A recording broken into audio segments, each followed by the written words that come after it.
ಹರೇ ಶ್ರೀನಿವಾಸ. ನಾನು ಶ್ರೀಮತಿ ಅಶ್ವಿನಿ ದ್ವೈಪಾನಾಚಾರ್ಯ ಜೋಶಿ, ರಾಜಾಜಿನಗರ್, ಬೆಂಗಳೂರಿಂದ.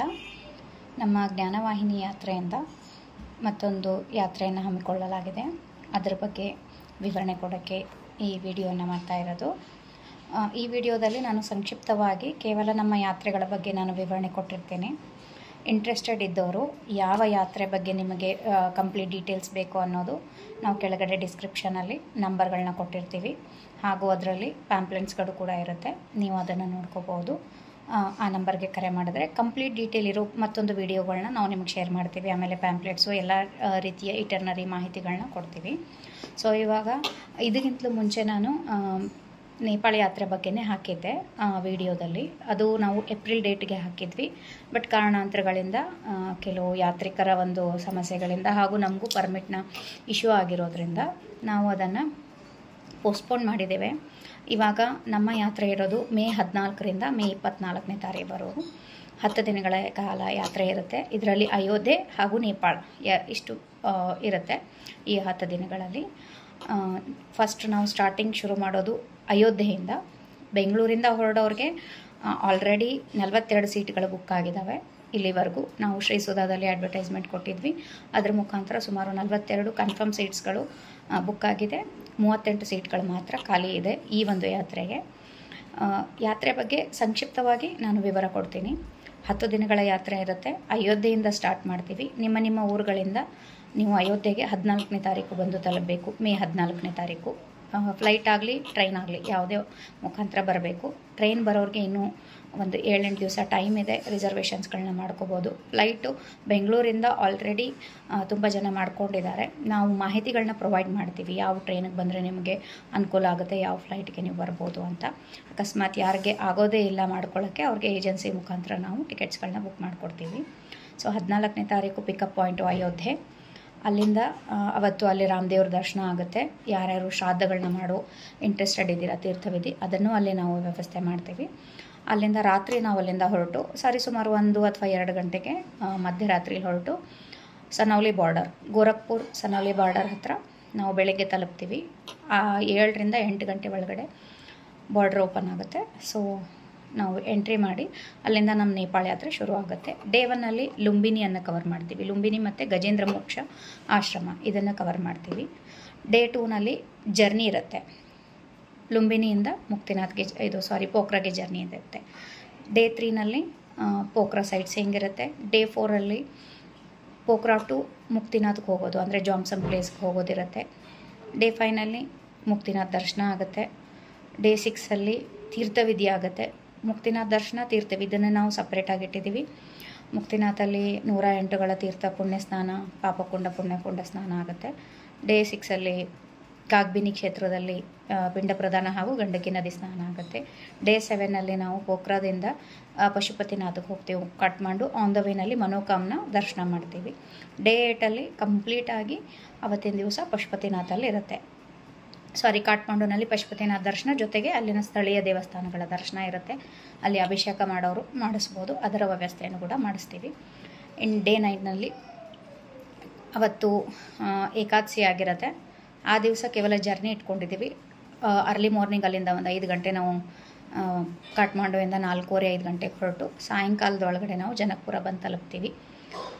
ಫಲಾಹಾರ ಮಾಡೋರಿಗೆ ಆಪ್ಷನ್ ಇದ್ದೇ ಇರುತ್ತೆ. ಆಮೇಲೆ ಡೇ 10ನಲ್ಲಿ ಜನಕಪುರ ಬೆಳಗ್ಗೆ ನಾವು ಏಕಾದಶಿ ದಿವಸನೇ ಅಲ್ಲಿ ರೀಚ್ ಆಗೋದ್ರಿಂದ ಡೇ 9ನಲ್ಲೇ ನಾವು ಅಲ್ಲಿನ ಲೋಕಲ್ ಸೈಟ್ ಸೀಯಿಂಗ್ಸ್ನ ಕ್ಲೋಸ್ ಮಾಡಿಸ್ತೀವಿ, ಅಂದರೆ ತೋರಿಸ್ತೀವಿ. ಡೇ 10ನಲ್ಲಿ ಬೆಳಗ್ಗೆ ದ್ವಾದಶಿ ಪಾರಣಿ ಮಾಡಿಕೊಂಡು ಇನ್ನೊಂದು ಸರ್ತಿ ದರ್ಶನ ಮಾಡಿಕೊಂಡು ಅಲ್ಲಿಂದ ಹೊರಡೋದಿರುತ್ತೆ. ಡ್ರಾಪ್ ಆಫ್ಗೆ 2 ಪಾಯಿಂಟ್ ಕೊಡ್ತಾ ಇದ್ದೀವಿ 24ನೇ ತಾರೀಕು. ಒಂದು ದರ್ಭಂಗಾನಲ್ಲಿ, ಒಂದು ಕಾಶಿನಲ್ಲಿ. ದರ್ಭಂಗ ಮಧ್ಯಾಹ್ನ 12 ಅಥವಾ 12:30 ಗಂಟೆಗೆ ನಾವು ರೀಚ್ ಮಾಡಿಸ್ತೀವಿ. ಕಾಶಿ ಮಧ್ಯರಾತ್ರಿ 12:30 1 ಗಂಟೆ ಆಗುತ್ತೆ, ಅಂದರೆ 25 ಅರ್ಲಿ ಮಾರ್ನಿಂಗ್ ಆಗುತ್ತೆ. 2ರಲ್ಲಿ ಯಾರು ಯಾವ ಥರ ಡ್ರಾಪ್ ಆಫ್ ತೊಗೋತೀರಾ ಅದು ಮುಂಚೆನೇ ತಿಳಿಸ್ಬೇಕಾಗತ್ತೆ. ಇನ್ನು ಕಾಶಿನಲ್ಲಿ ಡ್ರಾಪ್ ಆಫ್ ನಾವು ಏರ್ಪೋರ್ಟಿಗೆ ಕೊಡ್ತಾ ಇದ್ದೀವಿ. ಅಕಸ್ಮಾತಾಗಿ ಅಕಾಮಡೇಷನ್ ಬೇಕು ಅನ್ನೋರಿಗೆ ಹೆಚ್ಚಿನ ಒಂದು ಪಾವತಿ ಮಾಡಿಸಿದಾಗ ಅದರದ್ದು ನಾವು ವ್ಯವಸ್ಥೆ ಮಾಡ್ತಾ ಇದ್ದೀವಿ. ಇಷ್ಟು 10 ದಿನಗಳ ಡೀಟೇಲ್ ಇದೆ. ಇದನ್ನು ನಾನು ಸಂಕ್ಷಿಪ್ತವಾಗಿ ಹೇಳಿದ್ದೀನಿ, ವಿಡಿಯೋನ ತುಂಬ ಎಲಾಬ್ರೇಟ್ ಮಾಡೋ ಬೇಡ ಅಂತ. ಸೊ ಇದು ನಮ್ಮ ಯಾತ್ರೆ. ಇದಕ್ಕೆ ಪ್ಯಾಕೇಜ್ ಅಮೌಂಟು ಬೇಸ್ ಪ್ಯಾಕೇಜ್ ಅಂತ ಮಾಡಿದ್ದೀವಿ. ಎಲ್ಲರಿಗೂ ಒಂದೇ ರೀತಿಯ ಪ್ಯಾಕೇಜು 32,000. ಇದರಲ್ಲಿ ನಿಮ್ಮ ಊರಿಂದ ಅಯೋಧ್ಯೆಗೆ ಬರೋದು ಮತ್ತು ದರ್ಭಂಗ ಅಥವಾ ಇದರಿಂದ ವಾರಣಾಸಿಯಿಂದ ನಿಮ್ಮೂರಿಗೆ ಹೋಗೋದ್ರದ್ದು ಚಾರ್ಜ್ ಇನ್ಕ್ಲೂಡ್ ಆಗಿರಲ್ಲ. ಇದು ಕೇವಲ ಅಯೋಧ್ಯೆ ಟು ಕಾಶಿವರೆಗೂ ಅಂದ್ಕೊಳ್ಳಿ, ಇದರದ್ದು ಅಮೌಂಟ್ ಇರುತ್ತೆ. ಅಂದರೆ ಫ್ಲೈಟ್ ಚಾರ್ಜಸ್ ನಾವು ಇನ್ಕ್ಲೂಡ್ ಮಾಡಿಲ್ಲ. ಈ 32,000ದಲ್ಲಿ ಏನೇನು ಬರುತ್ತೆ ಅನ್ನೋದನ್ನು ಹೇಳ್ತೀನಿ. 32,000 ಪ್ಯಾಕೇಜು ಪರ್ ಪರ್ಸನ್ಗಾಗುತ್ತೆ. ಒಂದರಲ್ಲಿ 4 ಜನ ನಾವು ಶೇರ್ ಮಾಡ್ತೀವಿ ಒಂದು ರೂಮಲ್ಲಿ. ಈ ಕಂಪ್ಲೀಟ್ ಪ್ಯಾಕೇಜಲ್ಲಿ 2 ಜನ ಬೇಕು ಅಂದರೆ, ನಾವು ಇವಾಗ ಕಪಲ್ಸ್ ಇದ್ದೀವಿ, ನಮಗೆ 2 ಜನ ಬೇಕು ಅಂದರೆ ಅದಕ್ಕೂ ಆಪ್ಷನ್ ಇದೆ. ಅದಕ್ಕೆ 37,000 ಆಗುತ್ತೆ. 32ನಲ್ಲಿ 4 ಜನ ಶೇರಿಂಗು, 37ನಲ್ಲಿ 2 ಮೆಂಬರ್ಸ್ ಇರುತ್ತೆ. ಅದು ಡಬಲ್ ಬೆಡ್ ಕೊಡ್ತೀವಿ. 4 ಜನ ಶೇರಿಂಗ್ ಅಂದರೆ 4 ಬೆಡ್ದು, ಅಂದರೆ ಡಬಲ್ ಬೆಡ್ ಇರುವಂಥದ್ದು ದೊಡ್ಡ ರೂಮ್ ಇರುತ್ತೆ. ಆ ರೂಮಲ್ಲಿ ವ್ಯವಸ್ಥೆ ಇರುತ್ತೆ. ಎಲ್ಲನೂ ನಾನ್ AC ಪ್ಯಾಕೇಜ್ ಮಾಡಿರೋದು. ಬಸ್ AC ಆಗಿರುತ್ತೆ. 2x2 49 ಸೀಟರ್ ಬಸ್ ಇರುತ್ತೆ. ನಾವು ಯಾತ್ರಿಕರಿಗೆ ಕೇವಲ 38 ಸೀಟ್ಗಳನ್ನ ಮಾತ್ರ ಅಲಾಟ್ಮೆಂಟ್ ಮಾಡ್ತಾ ಇದ್ದೀವಿ. ಮಿಕ್ಕಿದ್ದು ಮ್ಯಾನೇಜ್ಮೆಂಟ್ದವ್ರಿಗೆ ಬೇಕಾಗುತ್ತೆ. ಸೊ ಒಂದು ಬಸ್ಸಲ್ಲಿ 40, ಇನ್ನೊಂದು ಬಸ್ಸಲ್ಲಿ 40 ಜನ, ಆ ಥರ. ಸೊ 80 ಸೀಟ್ಗಳು ಮಾತ್ರ ಇದೆ. 42 ಆಲ್ರೆಡಿ ಬುಕ್ ಆಗಿದೆ. ಇನ್ನು ಇದರಲ್ಲಿ ಇನ್ಕ್ಲೂಡ್ ಆಗೋದು first Lumbini local sightseeings, pickup from Ayodhya. ನಿಮಗೆ ಅಯೋಧ್ಯೆಯಿಂದ ಪಿಕಪ್ ಮಾಡ್ಕೋತೀವಿ. ಅಲ್ಲಿಂದ ಅಯೋಧ್ಯೆನಲ್ಲಿ ನಾವು ರೂಮ್ಸ್ಗಳನ್ನ ಕೊಡ್ತಾ ಇಲ್ಲ. ಕಂಪ್ಲೀಟ್ ಡೇ ಸ್ಪೆಂಡ್ ಮಾಡೋದ್ರಿಂದ ಅಲ್ಲಿಗೆ ಒಂದು ಜನರಲ್ ಹಾಲ್ನ ವ್ಯವಸ್ಥೆ ಇಟ್ಟಿದ್ದೀವಿ.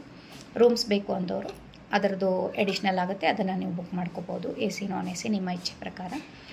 ಅದರ ನಂತರ ಕಂಪ್ಲೀಟ್ 10 ಡೇಸ್ಗೆ ನಾವು ರಿಜಿಸ್ಟ್ರೇಷನ್ ಮುಖಾಂತರ ಯಾವತ್ತು ನೀವು ಪೇಮೆಂಟ್ ಕೊಟ್ಟು ಸೀಟ್ ಬುಕ್ ಮಾಡ್ತೀರಾ ಅವತ್ತು ನಿಮಗೆ ಒಂದು ಯೂನಿಕ್ ರಿಜಿಸ್ಟ್ರೇಷನ್ ನಂಬರ್ ನಾವು ಪ್ರೊವೈಡ್ ಮಾಡ್ತೀವಿ. ಎಲ್ಲನೂ ಕಂಪ್ಲೀಟ್ಲಿ ಆಟೋಮೆಟಿಕ್ ಆಗೇ ಆಗುತ್ತೆ ಸಿಸ್ಟಮಲ್ಲಿ. ನಿಮಗೆ ನಾವು ಗೂಗಲ್ ಫಾರ್ಮ್ ಕೊಡ್ತೀವಿ, ನೀವು ಫಿಲಪ್ ಮಾಡ್ತೀರಾ, ನಿಮಗೆ ರಿಜಿಸ್ಟ್ರೇಷನ್ಸ್ ನಂಬರ್ಸ್ ಎಲ್ಲ ಸಿಗುತ್ತೆ. ನೀವು ಯಾವತ್ತು ಪೇಮೆಂಟ್ ಕೊಡ್ತೀರಾ ಅವತ್ತಿಂದ ಸ್ಟಾರ್ಟ್ ಆಗುತ್ತೆ. ಇದಕ್ಕೆ ಬೇಕಾಗೋದು ಕೇವಲ ಆಧಾರ್ ಕಾರ್ಡ್ ಮಾತ್ರ. ಪಾಸ್ಪೋರ್ಟ್ ವೀಸಾದ ಅವಶ್ಯಕತೆ ಇಲ್ಲ. ಪರ್ಮಿಟ್ಟು ಎಲ್ಲ ನಾವೇ ನೋಡ್ಕೋತೀವಿ ಅಲ್ಲಿ ಬೇಕಾಗುವಂಥದ್ದು. ಇನ್ನು ಎಡಿಷ್ನಲ್ಸ್ ಏನೇನು ಪೇಮೆಂಟ್ ಆಗುತ್ತೆ ಅದನ್ನು ಹೇಳ್ತೀನಿ. ನಿಮಗೆ ಎಡಿಷ್ನಲ್ಲು ಅದರಲ್ಲಿ ಬರೋದು ಅಂದರೆ ಮುಕ್ತಿನಾಥಲ್ಲಿ ಗೇಟಿಂದ ಮೇಲೆ ಹತ್ತೋಕ್ಕೆ 360 ಸ್ಟೆಪ್ಸ್ ಇದೆ ಎನ್ಕ್ಲೇವಲ್ಲಿ. ಅದು ಆಗಲ್ಲ ಅನ್ನೋರಿಗೆ ಡೋಲಿ ಚಾರ್ಜಸ್ ಇರುತ್ತೆ, ಕುದುರೆ ಚಾರ್ಜಸ್, ಅದನ್ನು ನೀವು ಪೇ ಮಾಡ್ಕೋಬೇಕು. ಮನೋಕಾಮ್ನಲ್ಲಿ ಕೇಬಲ್ ಕಾರ್ನ ನಾವು ಇನ್ಕ್ಲೂಡ್ ಮಾಡಿರಲ್ಲ, ಅದನ್ನು ನೀವು ಪೇ ಮಾಡಬೇಕಾಗತ್ತೆ. ಹಾಗೂ ಪರ್ಮಿಟ್ದ ಅಮೌಂಟ್ ಸಪ್ರೇಟ್ ಆಗಿರುತ್ತೆ. ಪರ್ಮಿಟ್ ಅಮೌಂಟು ಅದು ನಾವು ಏಪ್ರಿಲಲ್ಲಿ ಹೇಳೋಕ್ಕೆ ಸಾಧ್ಯ, ಯಾಕೆಂದರೆ ನಮಗೆ ಕಂಪ್ಲೀಟ್ ಪರ್ಮಿಟ್ ಸಿಗೋದೇ ಏಪ್ರಿಲಲ್ಲಿ ನಾವು ಪೇಮೆಂಟ್ ಮಾಡೋದು. ಸೊ ಅದು 1,700 to 1,900 ಒಳಗಡೆ ಇರುತ್ತೆ. ಕಂಪ್ಲೀಟ್ ನೇಪಾಲ್ ಎಂಟ್ರಿ ಪರ್ಮಿಟ್ಟು, ಹಾಗೆ ಪೋಖ್ರಾ ಟು ಮುಕ್ತಿನಾಥ್ ಹೋಗಬೇಕಾದ್ರೆ ಒಂದು ಪರ್ಮಿಟ್ ಕೊಡ್ತೀವಿ. 2 ಪರ್ಮಿಟ್ನ ನಾವು ತೆಗೆಸ್ಬೇಕಾಗತ್ತೆ. ಆ್ಯಕ್ಚುಲಿ ಅದನ್ನು ನೀವು ಯಾತ್ರಿಕರೇ ಮಾಡ್ಕೋಬೇಕು. ಬಟ್ ನಾವು ಕಂಪ್ಲೀಟ್ ಗ್ರೂಪ್ ಹೋಗ್ತಾ ಇರೋದ್ರಿಂದ ಗ್ರೂಪ್ ಕಡೆಯಿಂದ ನಾವು ಬುಕ್ಕಿಂಗ್ ಮಾಡ್ಕೋತೀವಿ. ಪರ್ಮಿಟ್ ಅಮೌಂಟ್ ಇರುತ್ತೆ. ಅದಾದಮೇಲೆ ಎಲ್ಲಾದರೂ ನೀವು ಸ್ಪೆಷಲ್ ಏನಾದರೂ ಎಂಟ್ರಿಗಳನ್ನ ತೊಗೊಂಡ್ರೆ, ಎಲ್ಲ ಕಡೆ ನಮ್ಮದು ನಾರ್ಮಲ್ ಎಂಟ್ರಿನಲ್ಲಿ ನಾವು ಹೋಗ್ತೀವಿ, ಅಷ್ಟು ಕ್ರೌಡ್ ಇರೋದಿಲ್ಲ. ಹಾಗಾಗಿ ಅಕಸ್ಮಾತ್ ಏನಾದರೂ 200-300 ಸ್ಪೆಷಲ್ ಎಂಟ್ರೀಸ್ ಅದು ನೀವು ಅಲ್ಲೇ ಡಿಸೈಡ್ ಮಾಡಿ ಅಲ್ಲೇ ಕೊಟ್ಟು ಹೋಗ್ಬೋದು. ಇನ್ನು ತೀರ್ಥಗದಿಗಳ ಚಾರ್ಜಸ್ ಸಪ್ರೇಟ್ ಆಗಿರುತ್ತೆ. ಇಷ್ಟು ಎಕ್ಸ್ಟ್ರಾ ಎಕ್ಸ್ಪೆಂಡಿಚರ್ ಬರೋದು. ಇನ್ಕ್ಲೂಡೆಡಲ್ಲಿ ಲುಂಬಿನಿ ಲೋಕಲ್ ಸೈಟ್ ಸೀಯಿಂಗ್ಸ್ ಆಯಿತು, ಮತ್ತು ಆಮೇಲೆ Pokhara local site seeings, Kathmandu local site seeings ಇಷ್ಟು, ಮತ್ತು ಆಮೇಲೆ ಜನಕಪುರ ಲೋಕಲ್ ಸೈಟ್ ಸೀಯಿಂಗ್ಸ್. ಇದರಲ್ಲಿ ಲುಂಬಿನಿ ಆಟೋನಲ್ಲಾಗುತ್ತೆ, ಪೋಖ್ರಾ ಮತ್ತು ಕಾಠ್ಮಂಡುವಿನಲ್ಲಿ ಮಿನಿ 30 ಸೀಟರ್ ಬಸ್ಸಸ್ಸಲ್ಲಾಗುತ್ತೆ, ಅಗೇನ್ ಜನಕಪುರದಲ್ಲಿ ಆಟೋನಲ್ಲಾಗುತ್ತೆ. ಇದೆಲ್ಲ ಇನ್ಕ್ಲೂಡ್ ಆಗಿರುತ್ತೆ. 2x2 ಸೀಟ್ ಇರುತ್ತೆ. ಸೆಮಿ ಸ್ಲೀಪರ್ ಬಸ್ಸಸ್ ಇರುತ್ತೆ, ಲಕ್ಸುರಿ ಬಸ್ಸಸ್ ಇರೋದು. ಆಮೇಲೆ AC ಬಸ್ ಆಗಿರುತ್ತೆ. ರೂಮ್ಗಳೆಲ್ಲ ನಾನ್ AC ಇರುತ್ತೆ ಕಂಪ್ಲೀಟ್ ಥ್ರೂ ಔಟ್ ಟ್ರಿಪ್ಗೆ. ಅಕಸ್ಮಾತ್ ಅಲ್ಲಿ ಹೋದ್ಮೇಲೆ ಅಲ್ಲಿನ ವಾತಾವರಣಕ್ಕೆ ನಿಮಗೆ AC ಬೇಕು ಅಂದರೆ ಅಲ್ಲಿ ಇಮಿಡಿಯೇಟಾಗಿ ನನಗೆ ಹೇಳಿದ್ರೆ ಅದರ ಚಾರ್ಜಸ್ನ ನಾವು ಅಲ್ಲೇ ಹೇಳಿಬಿಡ್ತೀವಿ.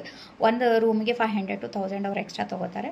ಬೇಸಿಕ್ ಒಂದು ಪ್ಯಾಕೇಜ್ ಇರಲಿ ಅಂತ ನಾವು ನಾನ್ ACನಲ್ಲಿ ಮಾಡಿರೋದು. ನಾವು AC ಮಾಡ್ತಾ ಕೂತ್ಕೊಂಡ್ರೆ ಕಂಪ್ಲೀಟಾಗಿ 40 to 50,000ಗೆ ಪ್ಯಾಕೇಜ್ ರೀಚ್ ಆಗುತ್ತೆ. ಸೊ ಕೆಲವೊಬ್ಬರಿಗೆ ಅದು ಅಫೋರ್ಡೆಬಲ್ ಆಗಲ್ಲ. ಹಾಗಾಗಿ ನಮಗೆ ಅವಶ್ಯಕತೆ ಬರೋದು ಮೇ ಬಿ ಲುಂಬಿನಿನಲ್ಲಿ ಮತ್ತು ಜನಕಪುರದಲ್ಲಿ ಮಾತ್ರ AC ಅವಶ್ಯಕತೆ ಬರುತ್ತೆ. ಅದು ಅಲ್ಲಿನ ವಾತಾವರಣ ನೋಡಿಕೊಂಡು ಅಲ್ಲೇ ನಾವು ಡಿಸೈಡ್ ಮಾಡ್ಕೋಬೋದು. ಇನ್ನು 2 ಹೊತ್ತು ಫಲಹಾರ, 1 ಹೊತ್ತು ಊಟ, ಅಥವಾ 1 ಹೊತ್ತು ಫಲಹಾರ 2 ಹೊತ್ತು ಊಟ. ಅದು ಅವತ್ತಿನ ದಿನದ ಮೇಲೆ ಡಿಪೆಂಡ್ ಆಗಿರುತ್ತೆ. ನಾವು ಯಾವ ಥರ ಟ್ರಾವೆಲಿಂಗ್ ಮಾಡ್ತಾ ಇರ್ತೀವಿ ಅನ್ನೋದ್ರ ಮೇಲೆ ಡಿಪೆಂಡ್ ಆಗುತ್ತೆ. ಇನ್ನು ಎಲ್ಲಾದರೂ ಶ್ರಾದ್ದ ಕರ್ಮಗಳು ಮಾಡಿದರೆ ಅದರ ಹಿಂದಿನ ದಿವಸ ಮಾರನೇ ದಿವಸ ಫಲಹಾರದ ವ್ಯವಸ್ಥೆ ಇರುತ್ತೆ. 2 ಹೊತ್ತು ಟೀ ಕಾಫಿಯ ವ್ಯವಸ್ಥೆ ಇದ್ದೇ ಇರುತ್ತೆ, ಬೆಳಗ್ಗೆ ಮತ್ತು ಸಾಯಂಕಾಲ. ಅಕಸ್ಮಾತಾಗಿ ನಾವು ಜರ್ನಿ ಮಾಡ್ತಾ ಇದ್ದರೆ ಅದರದ್ದು ನಾವು ವ್ಯವಸ್ಥೆ ಮಾಡಿರ್ತೀವಿ.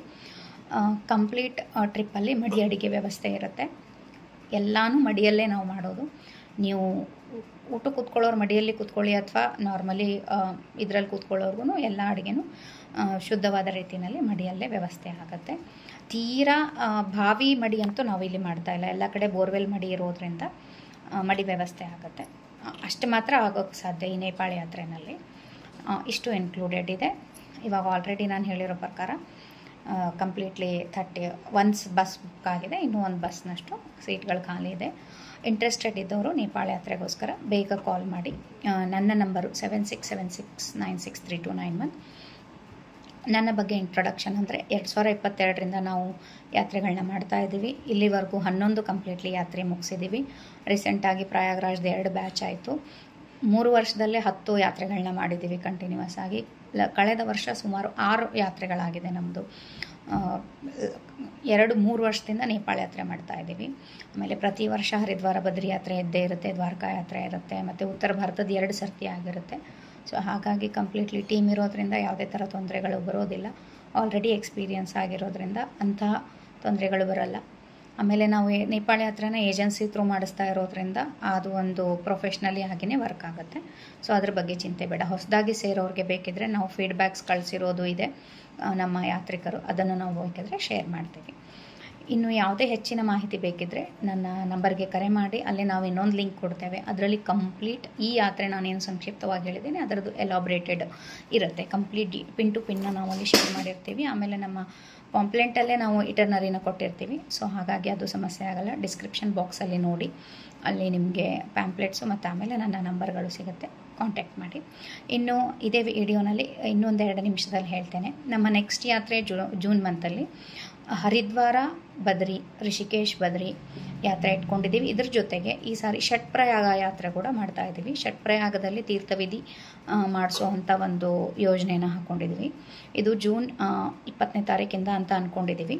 ಸೊ ಹಾಗಾಗಿ ನನ್ನ ನಂಬರ್ ಇರುತ್ತೆ, ಕಾಲ್ ಮಾಡಿ. ನಾನು ಅದು ಫೈನಲ್ ಅಪ್ ಆದಮೇಲೆ ಅದ್ರ ಬಗ್ಗೆ ಡೀಟೇಲ್ ಕೊಡ್ತೀನಿ. ಇನ್ನು ನವಂಬರ್ ಮಂತಲ್ಲಿ, ಮುಂದಿನ ನವಂಬರ್ ಮಂತಲ್ಲಿ ಉಜ್ಜಯಿನಿ, ಬೃಂದಾವನ, ಮಥುರಾ ಹಾಗೂ ಕುರುಕ್ಷೇತ್ರ ಜೊತೆಗೆ ಶುಕತಾಲ್, ಇದು 4-10 ದಿನಗಳ ಯಾತ್ರೆ ಇರುತ್ತೆ. ಒಂದೊಂದು ಕಡೆ 3 ದಿವಸ ಆ ಥರ. ಓಂಕಾರೇಶ್ವರ ಉಜ್ಜಯಿನಿಗೆ 3 ದಿವಸ, ಅದಾದಮೇಲೆ ಮಥುರಾ ವೃಂದಾವನಕ್ಕೆ 3 ದಿವಸ, ಕುರುಕ್ಷೇತ್ರದಲ್ಲಿ 3 ದಿವಸ, ಜೊತೆಗೆ 1 ದಿವಸದ ಕುರುಕ್ಷೇತ್ರದಲ್ಲಿ 3 ದಿವಸ, ಶುಕತಾಲಕ್ಕೆ 1 ದಿವಸ ಹೋಗ್ಬರೋದು. ಈ ಥರ 10 ದಿನದ ಯಾತ್ರೆಯನ್ನು ಇಟ್ಕೊಂಡಿದ್ದೀವಿ ನವಂಬರ್ ಮಂತಲ್ಲಿ. ಅಕ್ಟೋಬರ್ ಅಥವಾ ನವಂಬರ್ ಮಂತಲ್ಲಿ ಅದು ಡಿಸೈಡ್ ಆಗುತ್ತೆ. ಅದು ಅಕ್ಟೋಬರಲ್ಲಿ ಅಕಸ್ಮಾತ್ ಇದು ಡಿಸೈಡ್ ಆದರೆ ಡಿಸೆಂಬರಲ್ಲಿ ನಾವು ಸೌತ್ ಯಾತ್ರೆ ಇಟ್ಕೊಂಡಿದ್ದೀವಿ. ಅದರಲ್ಲಿ ಕಂಚಿ, ರಾಮೇಶ್ವರಂ ಎಲ್ಲ ಕಂಪ್ಲೀಟ್ ಸೌತ್ನ ಕವರ್ ಅಪ್ ಮಾಡ್ತೇವೆ. ಸೊ ಇಷ್ಟು ನಮ್ಮದು ಈ ವರ್ಷಕ್ಕೆ ಇರೋ ಪ್ಲ್ಯಾನಿಂಗ್ಸು. ನಮ್ಮ ಜ್ಞಾನವಾಹಿನಿ ಚಾನಲ್ನಲ್ಲಿ ಆಚಾರ್ಯರ ಪ್ರವಚನ ಪಾಠ ಡೈಲಿ ನಡೀತಾ ಇರುತ್ತೆ. ಯಾವುದಾದ್ರೂ ಯಾತ್ರೆ ಹಮ್ಮಿಕೊಂಡಾಗ ಅವರು ಅದ್ರ ಬಗ್ಗೆ ಹೇಳಿರ್ತಾರೆ. ಆಮೇಲೆ ನನ್ನ ಎಲ್ಲ ವಿಡಿಯೋಸು ಕೂಡ ನಮ್ಮ ಯಾತ್ರೆ ಇದರ ಗ್ರೂಪಲ್ಲಿ ಬರುತ್ತೆ. ಸೊ ಈ ಚಾನಲ್ಗೆ ಸಬ್ಸ್ಕ್ರೈಬ್ ಆಗಿ, ಚಾನಲ್ನ ಶೇರ್ ಮಾಡಿ. ಇದರಲ್ಲಿ ಡೀಟೇಲ್ಸ್ಗಳು ಬರ್ತಾ ಇರುತ್ತೆ. ದಿನನಿತ್ಯ ಪಾಠ ಪ್ರವಚನ ಕೂಡ ನಡೀತಾ ಇರುತ್ತೆ. ಇನ್ನು ಹೆಚ್ಚಿನ ಮಾಹಿತಿಗೆ ನನ್ನ ನಂಬರ್ ಮತ್ತೊಂದು ಸರ್ತಿ ಹೇಳ್ತಾ ಇದ್ದೀನಿ, 7676963291. ಇನ್ನೊಂದು ಆಲ್ಟರ್ನೇಟ್ ನಂಬರ್ ಕೂಡ ಕೊಟ್ಟಿರ್ತೇನೆ, ಅದಕ್ಕೂ ನೀವು ಕಾಂಟ್ಯಾಕ್ಟ್ ಮಾಡ್ಬೋದು. ಯಾವುದೇ ಮಾಹಿತಿ ಬೇಕಿದ್ದರೆ ಕಾಲ್ ಮಾಡಿ, ಇನ್ಫಾರ್ಮೇಷನ್ ಸಿಗುತ್ತೆ. ಆದಷ್ಟು ಬೇಗ ನೇಪಾಳ ಯಾತ್ರೆಗೆ ಇಂಟ್ರೆಸ್ಟೆಡ್ ಇದ್ದವರು ಬೇಗ ಕಾಲ್ ಮಾಡಿಬಿಟ್ಟು ನಿಮ್ಮ ಯಾತ್ರೆಗಳ ಒಂದು ಸೀಟ್ಗಳನ್ನ ಬುಕ್ಕಿಂಗ್ ಮಾಡ್ಕೋಬೋದು. ನಮಸ್ಕಾರ.